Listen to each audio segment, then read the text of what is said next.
Assalamualaikum warahmatullahi wabarakatuh. Alhamdulillahirabbil alamin. Allahumma sholli wa sallim wa barik ala sayyidina Muhammad wa ala ali sayyidina Muhammad. Amma ba'd. Sobat budiman yang dimuliakan oleh Allah Subhanahu wa taala.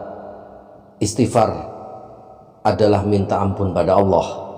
Hakikatnya istighfar adalah memohon ampun agar Allah mengampuni dosa-dosa yang telah lalu, dosa-dosa kita yang kita kerjakan yang telah lampau masa lalu agar diampuni oleh Allah Subhanahu wa taala. Allah suka pada hambanya yang senantiasa mengucapkan lafal istighfar, astagfirullahaladzim, astagfirullahaladzim, astagfirullahaladzim, karena itu pengakuan dosa agar diampuni oleh Allah Subhanahu wa taala dosa-dosa hambanya. Allah sendiri berfirman dalam surat Al-Baqarah ayat 222, innallaha yuhibbut tawabina wa yuhibbul mutatahhirin, yang artinya sesungguhnya aku Allah Ta'ala mencintai orang-orang yang bertobat dan mensucikan diri, orang-orang yang bertobat dan senantiasa membersihkan dirinya, beristighfar. Sementara dalam kitab Al-Adhkar yang ditulis oleh Imam Nawawi menukilkan riwayat sebuah hadis Muslim bahwa sesungguhnya hatiku telah lalai, aku beristighfar sebanyak 100 kali. Jadi istighfar itu juga membuat hati menjadi tidak lalai, agar hati menjadi tidak gundah gulana, agar hati yang susah menjadi senang. Selain juga menghapus dosa, istighfar menjauhkan dari api neraka.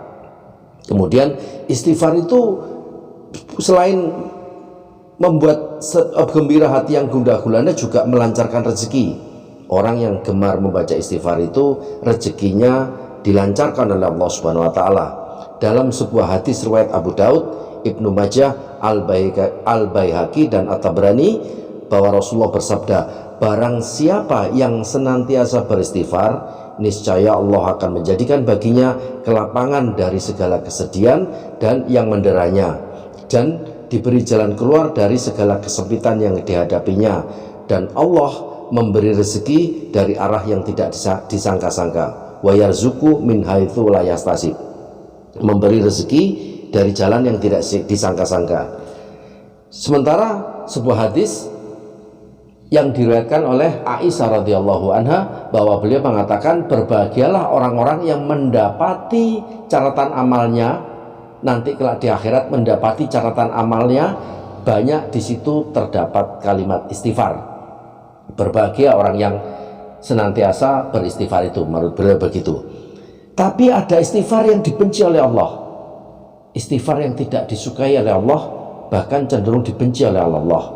Pertama adalah istighfar dari orang yang senantiasa berzina. Dia menyimpan wanita pezina, wanita yang disimpan baginya untuk senantiasa setiap waktu diajak berzina, disimpan di nomor HP-nya, disimpan alamatnya yang dia kerap kali mengulang dan mengulang terus zinanya. Setiap habis berzina dia beristighfar, tapi berzina lagi, istighfar lagi, berzina lagi.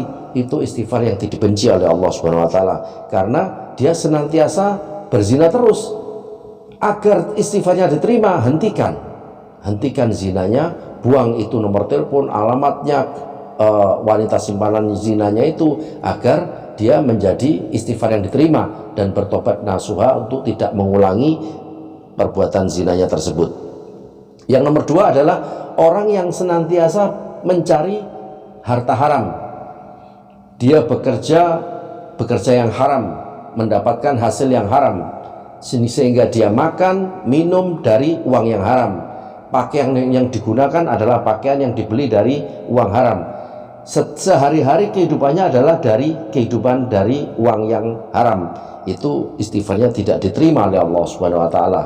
Bahkan diriwayatkan ada seorang yang senantiasa berdoa, ya Hanan ya Manan ya Dzal Jalali wal Ikram, ya Hanan ya Manan ya Dzal Jalali wal Ikram. Dia senantiasa berdoa dan beristighfar. Tapi apa kata Allah? Bagaimana aku akan mengampunimu? Bagaimana aku akan mengabulkan doamu sementara kau selalu makan dari makanan yang haram, minum dari uang haram, pakaian yang kau kenakan dari uang yang haram. Jadi istighfar tersebut ditolak oleh Allah Subhanahu wa taala. Ketiga, orang yang menggunakan barang-barang pakaian yang dibenci oleh Allah. Misalnya laki-laki dilarang menggunakan pakaian sutra misalnya, atau menggunakan perhiasan emas.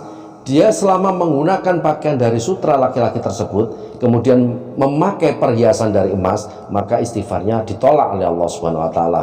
Bahkan istighfarnya cenderung dibenci oleh Allah Subhanahu wa taala. Jadi tanggalkan, bagi laki-laki itu baju sutranya, tanggalkan perhiasan emasnya, agar supaya apa? Agar istighfarnya diterima oleh Allah Subhanahu wa taala, agar dosa-dosanya diampuni, tobatnya diterima. Jadi jauhkan dari apa yang dilarang oleh Allah Subhanahu wa taala. Semoga kita semua ini terlindung, terjaga dari 3 hal tersebut, yaitu mempunyai simpanan zina atau lawan jenisnya, bagi perempuan yang menyimpan laki-laki atau laki-laki yang menyimpan perempuan. Kemudian bagi orang yang senantiasa bekerja mencari harta haram sehingga uang yang dihasilkan adalah uang haram. Yang ketiga adalah orang yang mengenakan sesuatu yang dilarang oleh Allah, seperti baju sutra dan perhiasan emas bagi laki-laki. Baik sahabat, cukup sekian, semoga bermanfaat. Kurang lebihnya mohon maaf. Subhanakallahumma wa bihamdika asyhadu an la ilaha illa anta astaghfiruka wa atubu ilaik. Assalamualaikum warahmatullahi wabarakatuh.